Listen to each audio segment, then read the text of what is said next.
Hello friends आज मैं बनाइছিলোঁ কাচকলৰ recipe. এয়া কাচকলখিনি ভালকৈ বইল কৰি লৈ পিঠাগুড়ি আদা নহৰু নিমখ হালধি এনেকৈ পেষ্ট বনাই ভালকৈ এইটো মিক্স কৰি লৈছোঁ। তাৰপিছত এয়া বইলখিনি ফ্ৰাই কৰি লৈছোঁ। তাৰপিছত গোটেই পিঁয়াজ আদা নহৰুৰ পেষ্ট বনাইছোঁ। আজি বিলাহী নাছিল, মই বিলাহী নোহোৱাকৈ বনালোঁ। আজি এয়া তেলত গোটেই গোটা মছলাখিনি দি তেজপাত দি সেনেকৈ ভালকৈ মছলাখিনি ফ্ৰাই কৰি লৈছোঁ।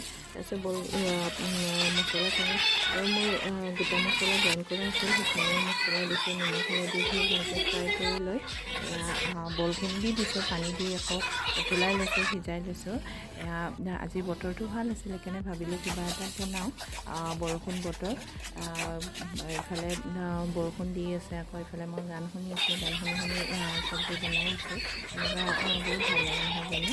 এয়া ৰেচিপিটো যদি আপোনালোকৰ ভাল লাগে লাইক কৰিব, ভাল লাগিলে শ্বেয়াৰ কৰিব। Thank U.